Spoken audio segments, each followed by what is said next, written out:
பாண்டியன் ஸ்டோரில் இன்றைக்கி வந்து கடையில் வந்து ராஜி வந்து சாரீ செலக்ட் பண்ணிகிட்ருப்பா. அப்போ அவள் வந்து ஒரு சாரீ மட்டும் எடுப்பா. அதுக்கு கதிர் சொல்லுவான், இல்லை கூட ஒரு சாரீ எடு அப்படிமா. இல்லை எனக்கு போதும், நான் ரொம்பலாம் சாரீ கட்டுறதுல இல்லை அப்படிங்கும்போது, அப்போ சுடிதாராவது எடு அப்படின்னு சொல்லிட்டு அதுக்கப்புறம் சாரீ சுடிதார் அப்படிலாம் செலக்ட் பண்ணுவாங்க. அதுக்கப்புறம் அவள் வந்து அவள் அத்தை ராஜி வந்து அத்தைக்கும் இவளுக்கும் அரசிக்கெலாம் ட்ரெஸ் எடுப்பாள். எடுத்துகிட்டு கதிர்கிட்ட கேட்பா, நம்ம அத்தைக்கும் ராஜுக்கும் நானே செலக்ட் பண்ணியிருக்கேனே, அது பிடிக்குமா அப்படின்னு சொல்லி கேட்கும்போது, உன்னையவே அவங்களுக்கு பிடிக்கும், நீ செலக்ட் பண்ணது பிடிக்காம இருக்குமா அப்படின்னு சொல்லிட்டு சொல்லுவாள். அதுக்கப்புறம் நல்லா தான் பேச கற்றுக்கிட்ட அப்படின்னு சொல்லி திரும்பியும் சொல்லுவாள் ராஜி.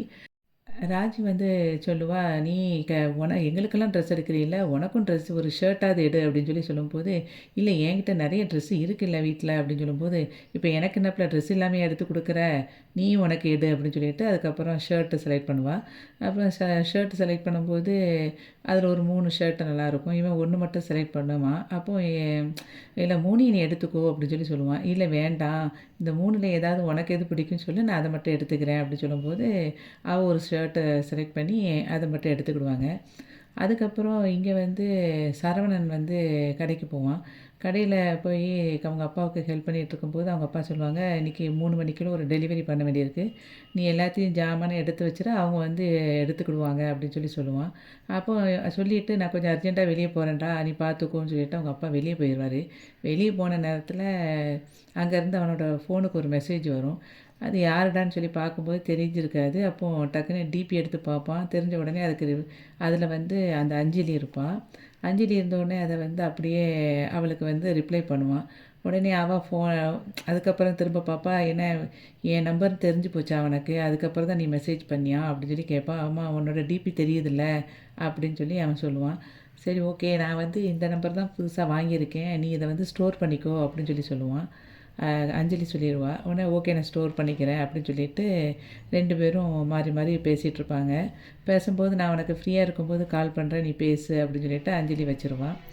அதுக்கப்புறம் இங்கே வீட்டில் வந்துட்டு இவன் பழனி அதுக்கப்புறம் அரசி, சரவணன் எல்லோரும் உட்காந்து சாப்பிட உட்காந்துருப்பாங்க. கோமதி வந்து சாப்பாடு எடுத்து வச்சிட்ருப்பா. அப்போது பழனி வந்து இவங்கிட்ட கேட்பான், சரவணன்கிட்ட, "கடை வியாபாரம்லாம் எப்படிடா போகுது மாப்பிள்ளை?" அப்படின்னு சொல்லி கேட்டுட்ருப்பான். அவன் சொல்லுவான், "சூப்பராக போகுது மாமா" அப்படின்னு சொல்லி சொல்லுவான். "உங்களுக்கு எப்படி போகுதுன்னொன்னே, எனக்கும் நல்லா போகுது" அப்படின்னு சொல்லி பழனி சொல்லுவான். அப்போது அரசி வந்து சொல்லுவா, "மாமா, நீங்கள் வந்து கடையிலலாம் வியாபாரம் பார்க்குற அளவுக்கு முதலாளி ஆயிட்டீங்க. எனக்கு எப்போவுமே நீங்கள் ஒரு பாக்கெட் மணி ரூ. 50 தரணும்" அப்படின்னு சொல்லி சொல்லுவான். "அதுக்கு என்னம்மா, உனக்கு நான் ரூ. 100 கொடுத்துருந்தேன்" அப்படின்னு சொல்லி அவன் சொல்லுவான். உடனே, "நீங்கள் தான் மாமா வீட்டிலேயே சூப்பர்" அப்படின்னு சொல்லி சொல்லிகிட்ருப்பா. அந்த நேரத்தில் கோமதி அங்கேருந்து சாப்பாடு எடுத்துகிட்டு வந்து நங்குன்னு வைப்பா.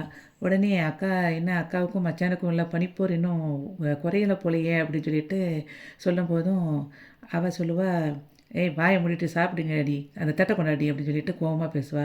"என்ன ஆச்சு?" அப்படின்னு சொல்லிட்டு இவன் கேட்பான், பழனி. அதுக்கு அரசி சொல்லுவா, "மாமா, உங்களுக்கு ஒரு விஷயம் தெரியுமா? அம்மா வந்து அப்பாவுக்கு லவ் லெட்டர்லாம் கொடுத்தாங்க" அப்படின்னு சொல்லி சொல்லும்போது வந்து, "அப்படியா?" அப்படின்னு சொல்லி கேட்பான். கேட்ட உடனே இவ கோமதி சொல்லுவா, "வாயை மூடிட்டு அந்த இட்லியை சாப்பிட்டுடி" அப்படின்னு சொல்லி சொல்லுவா. அப்போ இவன் சொல்லுவான், "லெட்டர் எதுவும் ஒர்க் அவுட் ஆகலை" அப்படின்னு சொல்லி அரசி சொன்ன உடனே அதுக்கு பழனி சொல்லுவான், "நான் வேணா ஏதாவது உனக்கு ஹெல்ப் பண்ணட்டுமா?" அப்படின்னு சொல்லி கேட்பான். "அதெல்லாம் ஒன்றும் யாரும் எனக்கு ஒன்றும் பண்ண வேண்டாம். பிள்ளைகளுக்காக மட்டும் தான் நான் ஏதாவது செய்யணுமேன்ட்டு ஏதோ செஞ்சுக்கிட்டு இருக்கேன். மற்றபடி நான்லாம் ஒன்றும் யார்கிட்டயும் பேச போகிறதில்ல. அவரை இனிமே கண்டுக்கவே கூடாதுன்னு முடிவு பண்ணிட்டேன்" அப்படின்னு சொல்லிட்டு கோவமா கோமதி சொல்லிகிட்ருப்பா. அந்த சமயத்தில் பாண்டியன் அங்கேருந்து வருவான். வந்ததை பார்த்த உடனே இவ டக டகன்னு ஒரு பிளேட் எடுத்து அவனுக்கு வச்சுட்டு, "எங்க உட்காருங்க, சாப்பிடுங்கங்க" அப்படின்னு சொல்லிட்டு இட்லி எடுத்து வைக்க போவா. அதை பார்த்துட்டு அவன் கையை தட்டிட்டு, அதுக்கப்புறம் உடனே அவனே சாப்பாடு எடுத்து வச்சு சாப்பிடுவான். அதுக்கப்புறமும் கோமதி சொல்லுவா, "ஏங்க, நீங்கள் வந்து 20,000 பீரோலேருந்து எடுத்துகிட்டு போனீங்களே, அதை குடுக்குறவங்களுக்கு குடுத்துட்டீங்களா?" அப்படின்னு சொல்லி கேட்பா. உடனே அப்படியே பார்ப்பான் அவன். பார்த்தோன்னே, "இல்லை, நீங்கள் எழுதி வச்சுருந்தீங்களா? அந்த நோட்டை எடுத்து பார்த்தேன். அதில் தெரிஞ்சுச்சு" அப்படின்னு சொல்லிட்டு அப்படியே மண்டைய சொறிவா. அதுக்கடுத்தது வந்து பாண்டியன் வந்து சரவணனை பார்த்து கேட்பான், "இவன் வந்துட்டானா? கதிர் பேசுனானா உங்ககிட்ட?" அப்படின்னு சொல்லி கேட்பான். உடனே அதுக்கு கோமதி வந்து பதில் சொல்லுவா, "ஆமாங்க, காலையிலேயே என்கிட்ட பேசிட்டான்" அப்படின்னு சொல்லி சொல்லுவா. அப்பவும் வந்துட்டு அப்படியே பார்த்துட்டு இவன் சொல்லுவான் சரவணன்ட்ட திரும்ப, "ஏன்டா, அவன் வந்து எதுவும் எப்போ கிளம்பி வாரானா?" அப்படின்னு சொல்லி கேட்பான். அப்பவும் இதுக்கு அவன் பேச வரதுக்குள்ளே, சரவணன் பேச வரதுக்குள்ளே கோமதி வந்து சொல்லுவா, "ஆமாங்க, அவன் வந்து காலையில் புறப்பட்டுட்டு நைட்டு சாப்பிட்றதுக்குள்ளே வீட்டுக்கு வந்துருவானாம்" அப்படின்னு சொல்லி சொல்லும்போது பாண்டியனுக்கு வந்து கோவப்பட்டுட்டு, "ஏன்டா, உன்கிட்ட போய் கேட்டேனா? வாயில் என்ன கொழுக்கட்டையாக வச்சுருக்க, நீ சொல்ல வேண்டியதானே பதில அப்படின்னு சொல்லும்போது, அப்பா நான் இட்லி வாயில வச்சுருக்கேன் அப்படின்னு சொல்லுவான். அதை கேட்டுட்டு கோமதி வந்து அப்படியே சிரிப்பா. பழனி வந்து கோமதி கிட்ட சொல்லுவான், இதுதான் உனக்கு நீ வந்து மச்சானை வந்து கண்டுக்காம போகிற விஷயமா, உன்னால் நடிக்க தெரியுதா அப்படின்னு சொல்லிட்டு அவனுக்கு நடிப்பான். நீ சும்மா இருடா அப்படின்னு சொல்லிட்டு திரும்ப அவனைக்கிட்ட பேசிக்கிட்டு இருப்பா கோமதி. அப்புறம் வந்து இவன் சொல்லுவான், பாண்டியன் வந்து இவன் ரொம்ப ஒதுங்கி போய் சாப்பிடாம இருக்கிறத பார்த்த உடனே அவன் வைக்கிறத பழனி வந்து பாண்டிக்கிட்ட சொல்லுவான், பாண்டியன்ட்ட நீங்கள் வந்து இருந்தாலும் நீங்கள் ரொம்ப அநியாயம் பண்ணுறீங்க மச்சான் அப்படின்வான். என்னடா அநியாயம் பண்ணுறேன் நான் அப்படின்னோடனே, இல்லை நீங்கள் வந்து பல நாளைக்கு முன்னுக்கூட்டி பண்ண விஷயத்த வச்சுக்கிட்டு இப்போ அக்கா கிட்ட பேசாமல் இருக்கீங்க அப்படின்னு சொல்லும்போது, பல நாளுக்கு முன்னுக்கூட்டி பண்ணுற விஷயம்டா, அது என்ன விஷயங்கிறது தான் இருக்குது. உங்கள் அக்கா வந்து அந்த அளவுக்கு என்கிட்ட பொய் சொல்லியிருக்கா. நான் வந்து கடையில் வியாபாரம் பார்க்குறவன் பொய் சொன்னாலே வந்து அவங்கள ஏற்றுக்க மாட்டேன். இதில் கட்டின பொண்டாட்டி பொய் பேசினா எப்படிடா இருக்க முடியும்? நீ வந்து இப்போ இந்த பொய் பேசின விஷயத்துக்குமே உனக்கும் சம்மந்தம் இருக்கா ஏற்கனவேன்னு எனக்கு சந்தேகமாக இருக்குன்னு, ஐயோ மச்சான் இது எனக்கு தெரியவே தெரியாது, நானே எனக்கு ஷாக் ஆகி போய் தான் இருந்தேன் அப்படின்னு சொல்லி அவன் சொல்லுவான். அப்போ நீ இப்போ சாட்டில் இரு, தேவையில்லாமல் நான் சாப்பிட்டுட்டு இருக்கும்போது மூக்கை நினச்சிக்கிட்டு எதையாவது கேட்டுட்டு இருக்காத, அப்போ நான் சாப்பிடாம எந்திரிச்சு போயிடுவேன் அப்படின்னு சொல்லி அவன் சொல்லுவான்.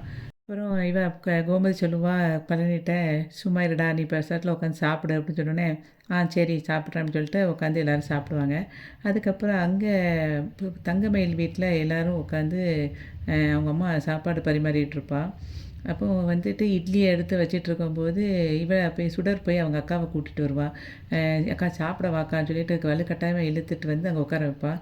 அப்போ அவங்க அம்மா வந்து அவங்க அப்பாவுக்கும் இவளுக்கும் சுடருக்கும் தட்டில் இட்லி எடுத்து வச்சுட்டு இவளுக்கு வந்து என்ன செய்வான்னா அந்த சாப்பாடை தட்டை வந்து அந்த இட்லி சட்னி சாம்பார் எல்லாத்தையுமே தள்ளி விடுவாள்.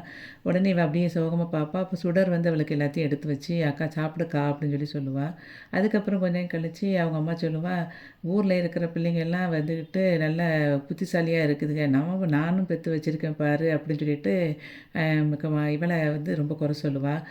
இது வந்து வந்து தான் வாழ்க்கையும் காப்பாற்றிக்க தெரியாது, வந்துட்டு நம்ம உசுரை தான் வாங்கிக்கிட்டு இருப்பா அப்படின்னு சொல்லும்போது, ஒரு வாழ்க்கையை தேடி கொடுத்துருக்கேன், அந்த அதை வந்து கட்டி காப்பாற்ற தெரியலை அப்படிங்கிற மாதிரி பேசுவாள் அவங்க அம்மா, இவளோட அம்மா, மயிலோட அம்மா. அப்போது பக்கத்தில் இருந்துட்டு அவள் சொல்லுவாள், சுடரியம்மா தப்பு பண்ணது நீ, அதுக்கு எதுக்கு அக்காவை போய் திட்டிக்கிட்டு இருக்க அப்படின்னு சொல்லும்போது, நீ சும்மா இரு, நம்ம வசதிக்கு மேலே எல்லாம் சேர்த்து தான் அவளுக்கு கல்யாணத்தை முடிச்சு வச்சேன், அவளுக்கு மாப்பிள்ளையை வந்து கையில் போட்டுக்க தெரியலை, மாமியாருக்கு மாமனாருக்கும் அவங்கக்கிட்ட பாசமாக எப்படி வச்சுக்கணுங்கிறது தெரியலை அப்படின்னு சொல்லிட்டு ரொம்ப குறை அடிச்சுட்டே இருப்பாள்.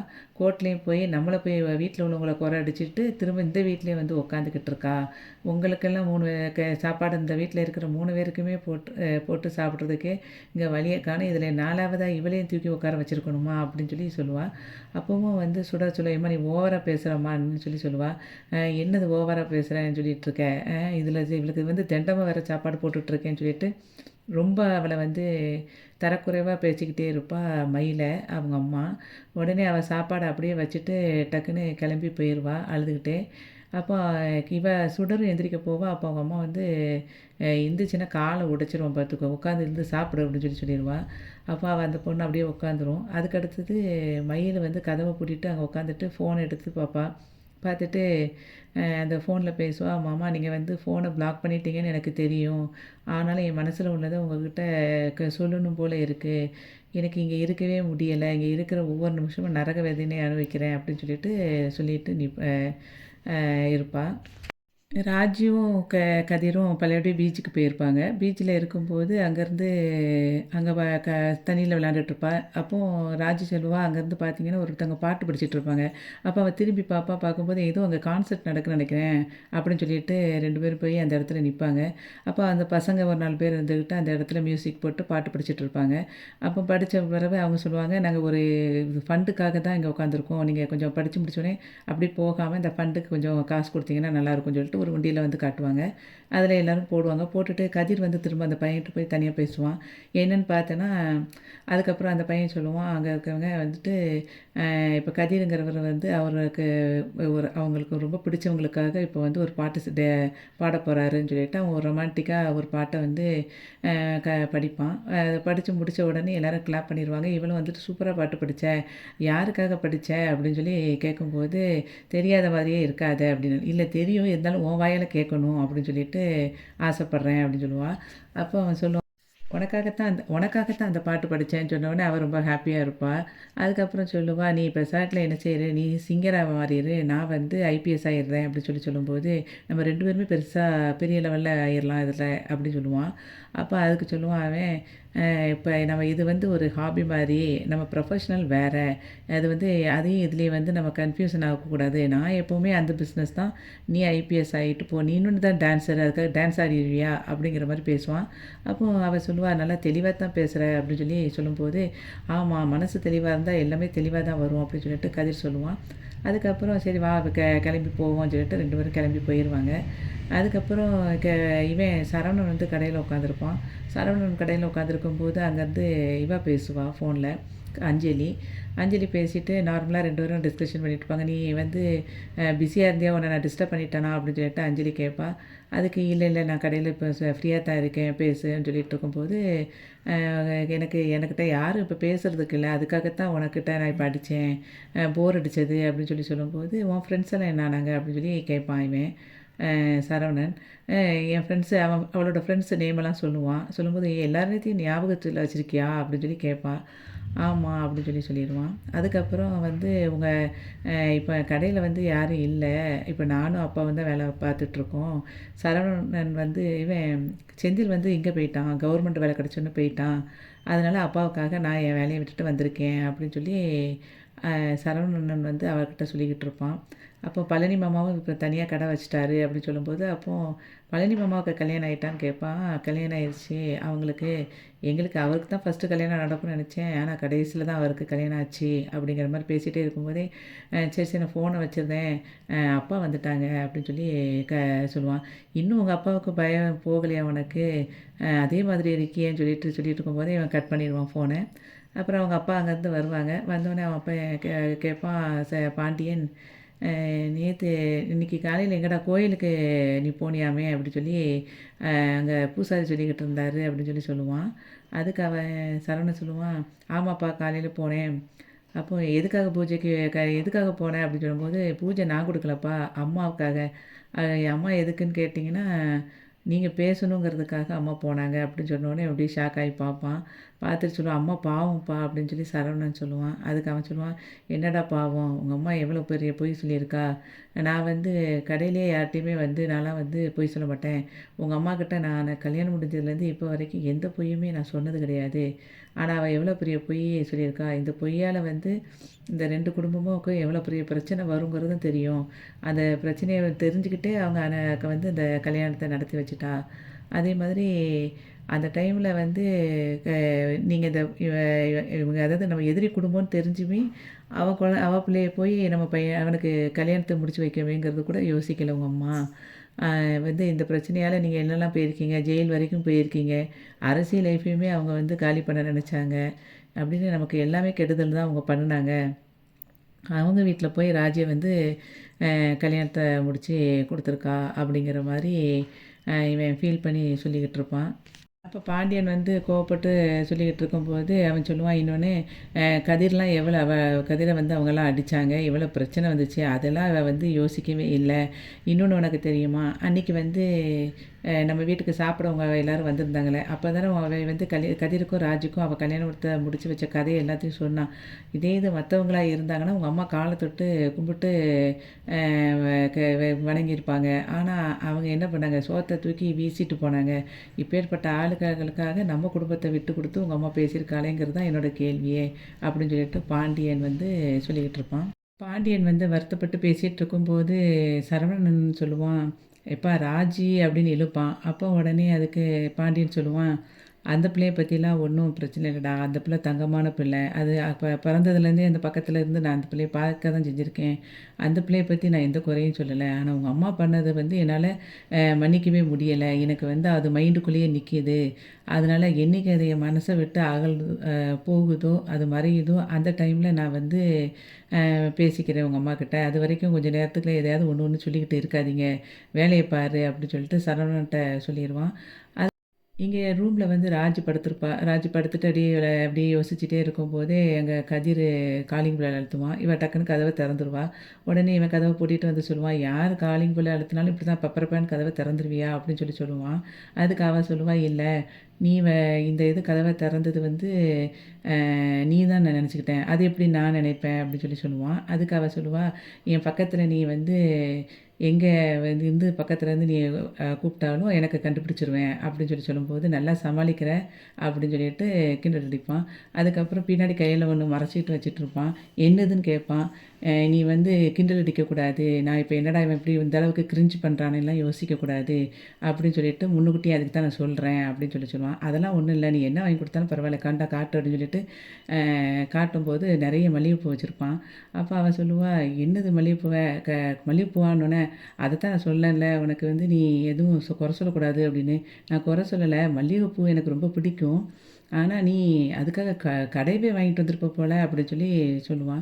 "ஓ, நிறைய வாங்கிட்டணும்" அப்படின்னு சொன்னோன்னா, "ஆமாம்" அப்படின்னு சொல்லிட்டு அதுக்கப்புறம் "இந்தா வச்சுக்கோ" அப்படின்னு சொல்லுவான். "அது நான் எப்படி வைக்கிறது, நீயே வச்சு விடுன்னு" சொல்லும்போது அவன் பூவை தலையில் வச்சு விட்டுட்ருப்பான்.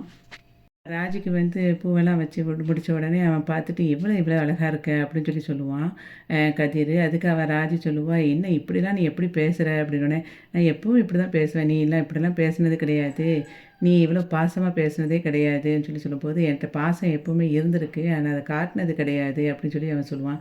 "இவ்வளோ நாள் என் பக்கத்தில் அழகாக இருந்துக்கிற பொண்ணை நான் எப்படி கண்டுக்காமல் விட்டேன்" அப்படின்னு யோசிச்சுட்டு சொல்லுவான். "நீ இந்த மாதிரிலாம் பேசணுன்னு தான் நான் ரொம்ப ஆசைப்பட்டேன். ஆனால் நீ திரும்ப இங்கே நல்லா பேசிட்டு இனிமேல் வீட்டுக்கு போன உடனே நீ அதுக்கப்புறம் என்னை வந்து ஒரு ரூம்மேட் மாதிரி தானே பார்ப்பேன் அப்படின்னு சொல்லும்போது, இல்லை, இனிமேல் ரூம்மேட் மாதிரிலாம் பார்க்க மாட்டேன். நீ வந்து ரூம்மேட்டு மட்டும் கிடையாது, இப்போ என் ஒய்ஃபு, நீ வந்து ராஜி கதிரவன் அப்படின்னு சொல்லும்போது அவள் சொல்லுவா, "நீ இந்த மாதிரி பேசணும்னு நீ எவ்வளோ ஆசைப்பட்டேன் தெரியுமா?" அப்படின்னு திரும்பியும் சொல்லுவாள். அப்போ எவ்வளவும் சொல்லணும்னு அப்படி கையை விரித்து காட்டுவா. இப்போ உடனே காட்டினோடனே இவன் வந்து அவளை ஹக் பண்ணுவான். அந்த மாதிரி இங்கே இருப்பாங்க. அதுக்கு அடுத்தது இவன் நைட்டு வந்து சரவணன் வீட்டில் இருப்பான். அப்போ அவள் அங்கேருந்து அஞ்சலி கால் பண்ணி பேசுவாள். பேசிகிட்டே இருக்கும்போது 2 பேரும் அப்போது இவன் கேட்பான் அவகிட்ட, "என்ன ஆச்சு உன் கல்யாண வாழ்க்கை?" அப்படின்னு சொல்லிட்டு இவகிட்ட கேட்பான். அப்போ அவள் சொல்லுவா, "இல்லை, எனக்கு அது வந்து முடிஞ்சிருச்சு, நான் டிவோர்ஸ் ஆயிடுச்சு. அவர் வந்து எனக்கு அவர் வந்து என்னைய பிடிக்காம தான் கல்யாணம் முடிச்சிருந்துருக்காரு. ஆனால் டிவோர்ஸ் மட்டும் கொடுக்கல. எங்கள் 2 பேத்துக்குமே எவ்வளவோ அட்ஜஸ்ட் பண்ணி பார்க்கலான்னு பார்த்தோம். ரொம்ப வந்து செட் ஆகலை எங்களுக்கு. அப்புறம் நான் டிவோர்ஸ்க்கு அப்ளை பண்ணேன். அவர் ஆனால் கொடுக்க மாட்டேன்ட்டாரு. அதுக்கப்புறம் அவர் ஃபாரினுக்கு வேலை கிடச்சி போயிட்டாரு. போனதுனால கோர்ட்டில் வாய்தாவுக்கு அவர் வரவே இல்லை. அதனால் ஆட்டோமேட்டிக்காக எனக்கு வந்து டிவோர்ஸ் கிடச்சிருச்சு" அப்படின்னு சொல்லும்போது இவன் அப்படியே உட்காந்துருப்பான். "சரவணா என்னாச்சு?" அப்படின்னு கேட்பான். அதுக்கப்புறம் "நீ வந்து நம்ம 2 பேரும் லவ் பண்ண நேரத்தில் நீ என்னை நினச்சி பார்த்தியா?" அப்படின்னு சொல்லிலாம் கேட்பான்.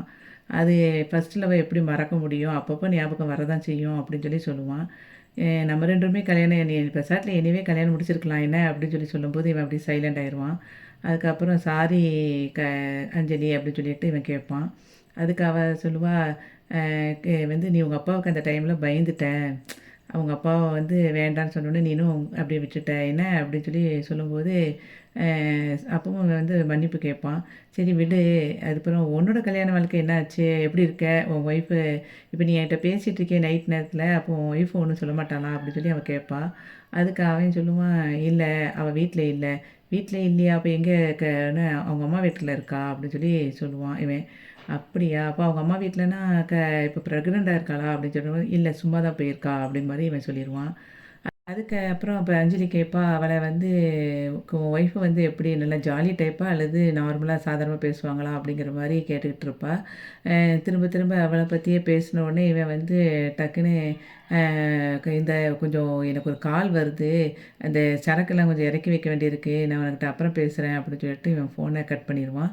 அதுக்கு அடுத்தது இங்கே வந்து மீனாவும் ஒரு செந்திலும் இருப்பாங்க. செந்தில் வந்து பீர் குடிச்சிட்டு வீட்டிலேயே உட்காந்துருப்பான். அப்போ அதை பார்த்த உடனே வீட்டில் வச்சே குடிக்கிறீங்களே அப்படின்னு மீனா சொல்லும்போது அவன் சொல்லுவான், "ஆமாம், நான் இப்போ ரொம்ப கவலையாக இருக்கேன்" அப்படின்னு சொல்லுவான். "என்ன கவலையாக இருக்கீங்க?" அப்படின்னு கேட்கும்போது, "என் பொண்டாட்டி என்கிட்ட போய் பேசிட்டா, அதனால தான்" நீ வந்து என்ன போய் பேசிட்டேன் அப்படின்னு சொல்லி கேட்பா. நீ வந்து அவங்ககிட்ட அந்த மயிலுக்கிட்டலாம் இப்போ வந்து கான்டாக்டில் இருக்கிற, நீ வந்து இனிமே பேச மாட்டேன்னு சொல்லு அப்படின்னு சொல்லும்போது, சரிங்க விடுங்க இனிமேல் நான் பேச மாட்டேன் அப்படின்னு சொல்லிட்டு இருக்கும்போதே, அதுக்கப்புறம் இவன் சாப்பாடு வாங்கி வச்சுருந்துருப்பான். அதை எடுத்து அவளுக்கு சாப்பாடெல்லாம் ஊட்டி விடுவான். அதை ஊட்டி விட்டுட்டு சொல்லுவான், "இதை மாதிரிலாம் நம்ம இங்கே நடக்குமா? நம்ம தனியாக இருக்க போய் தான் இந்த மாதிரிலாம் நடக்குது. இது கூட்டு குடும்பமாக இருந்தால் நமக்கு நடக்குமா அந்த வீட்டில்?" அப்படின்னு சொல்லி சொல்லும்போது, "ஏன் நம்ம அங்கே இருக்கும்போது தான் உங்களுக்கு நான் ஊட்டி விட்டுருக்கேன்" அப்படின்னு சொல்லி இவ சொல்லுவா. "நான் ஊட்டி விடுறத சொல்லலை. இங்கே பற்றி அந்த பீரெல்லாம் இப்போ குடிக்க முடியுமா? அங்கே இருக்கும்போது அப்போ எங்கள் மிஸ்டர் பாண்டியன் வந்து எங்களை வந்து திட்டிருவாரு" அப்படின்னு சொல்லி அவன் சொல்லுவான். அப்போ இவ சொல்லுவா, "அ க நீங்க அங்கே வச்சுனாப்புல குடிக்காமயா இருந்திருக்கீங்க. அதான் மொட்டை மாடியில வச்சு குடிச்சிருக்கீங்கல்ல" அப்படின்னு இவ சொல்லுவா. "அது வந்து தெரியாமல் குடிச்சது. இப்போ இங்கே நல்லா ஃப்ரீயாக குடிக்கிறோம்ல" அப்படிங்கிற மாதிரி பேசுவான். அப்போ இவ சொல்லுவா, "சரி சீக்கிரம் வந்து படுங்க. இப்படியே உட்காந்துக்கிட்டு இருக்காதீங்க" அப்படின்னு சொல்லி சொல்லும்போது, இவன் சொல்லுவான், "அதுக்கு நான் இன்னும் வாங்கி வச்சிருக்கேன். நான் அதெல்லாம் குடிச்சிட்டு தான் வருவேன்" அப்படிங்கிற மாதிரி இவன் சொல்லுவான். அதுக்கு அவ சொல்லுவா, "அவ்வளோதான் இன்னைக்கு நைட்டு தூங்குன மாதிரி தான்" அப்படின்னு சொல்லிட்டு இருக்கும்போதே, இவன் தன்னால குடிச்சுக்கிட்டு எங்க அம்மா வந்து பாவம் எங்க அப்பா பேசாம விட்டுட்டாங்கன்னு சொல்லிட்டு அத ஒரு பக்கம் புலம்புவான். 2வது இவளுக்கு அரசியோட வாழ்க்கை இப்படி போயிருச்சே அப்படின்னு சொல்லிட்டு அத வச்சு புலம்புவான். அதுக்கப்புறம் நீ வந்து மீனா வந்து என்கிட்ட அந்த நகை விஷயத்துல இவ போய் சொல்லிட்டா அப்படின்னு சொல்லிட்டு ஒவ்வொரு விஷயத்தையா வச்சு புலம்பிக்கிட்டே இருப்பான் இவன் சொல்லி சொல்லி. இவன் வந்து செந்தில் அண்ணன் வாழ்க்கை போயிட்டு, தங்கச்சி வாழ்க்கை போயிட்டு, எங்க அப்பா இவ்வளோ கோவத்துலயும் எங்க அம்மாகிட்ட பேசாம இருக்காங்கன்னு, எங்க அப்பா எவ்வளோ கஷ்டப்பட்டுருப்பாங்க, அப்படி இப்படின்னு திரும்பியும் புலம்பிக்கிட்டே இருக்கிறத பார்த்தோன்னே, இவ வந்து அப்படியே மீனா அப்படியே கீழ உட்காந்து அப்படியே சாஞ்சுக்கிட்டு, ஐயோ! இப்படி நடக்குதேன்னு சொல்லிட்டு பார்த்துட்டு இருப்பா. அதுக்கப்புறம் வந்து இங்கே மயில் வந்து சாமி கும்பிட்டுட்ருப்பா. அப்போ அவங்க அம்மா அங்கேருந்து வந்துட்டு, உங்களுக்கு உட்காந்து சாமி கும்பிட்டாப்புல எல்லா காரியமும் ஆகப் போறது கிடையாது. புத்திசாலித்தனமா கொஞ்சமாவது இருக்கணும்." அப்படின்னு சொல்லிட்டு இருக்கும்போது, இப்போ கோர்ட்டுக்கு போய் அங்கே பேச வேண்டியதை கரெக்டாக பேசணுங்கிற மாதிரி சொல்லிகிட்ருப்பா. அப்போ அவள் வந்து நான் என்னமோ அங்கே போய் பேசணும்னு சொன்னோடனே ஆமாம் சொன்ன உடனே அந்த ஆளை நான் சொல்லிக் கொடுத்தது அப்படியே போய் சொல்லிடுவா பாரு அப்படின்னு சொல்லிட்டு அவள் திட்டுவா. அப்போ அவள் அப்பா சொல்லுவா, "நீ சொல்லு மயில் அவள் கரெக்டாக அதுக்கு ஏற்றாப்புல பேசுவா" அப்படின்னு சொல்லி அவன் சொல்லுவான். அதுக்கப்புறம் அவள் சொல்லுவா, "ஒழுங்கா அங்கே அன்னைக்கு மட்டும் இந்த நகை மேட்டரில் நான் சொன்னதை விட பேசியிருந்தான்னா இன்றைக்கி எல்லாமே நமக்கு சாதகமாக நடந்திருக்கும். ஆனால் இவள் வந்து அன்றைக்கி என்னைக்கு அவள் திருவாயை திறந்தாலோ அதோடு எல்லாம் முடிஞ்சு போச்சு. இப்போ என்னென்னா வக்கீல் கூட கொண்டு நமக்கு பக்கத்தில் சாதகமாக எந்த பதிலும் சொல்ல மாட்டேங்காரு அப்படி இப்படின்னு சொல்லிட்டு திட்டுவா இவளை பார்த்துட்டு. "நீ வந்து இனிமேல் உன்னையெல்லாம் வந்து கல்யாணத்துக்கு வாங்கின கடனே ஏகப்பட்ட கடன் இருக்குது. நீ போயிட்டு அங்கேருந்து இங்கே வந்து திரும்பியும் வந்து உட்காந்துடலான்னு மட்டும் கனவுலையும் நினச்சிடாத. என்னாலலாம் இனிமேல் உனக்கு சோத்தை போட்டு வடித்து கொட்ட முடியாது. நீ வந்து என்ன பண்ணுவியோ செய்வியோ தெரியாது. கோர்ட்டில் நீ ஜட்ஜிட்ட பேசுவியோ அல்லது உன் புருஷன்கிட்ட பேசுவியோ எனக்கு அது தெரியாது. ஆனால் இது விவாகரத்துங்கிற வார்த்தை மட்டும் வரவே கூடாது. அது நீ குடுக்கறதுக்கு சம்மதம் சொல்லவே கூடாது. அதை மட்டும் பார்த்துக்கோ." அவ்வளோதான் சொல்ல முடியும். அப்படின்னு சொல்லிட்டு, "வா போவோம்" அப்படின்னு சொல்லிட்டு கிளம்பி போயிடுவாங்க கோர்ட்டுக்கு. வீடியோவுக்கு ஒரு லைக் கொடுத்து சேனலை சப்ஸ்கிரைப் பண்ணுங்கள். நன்றி.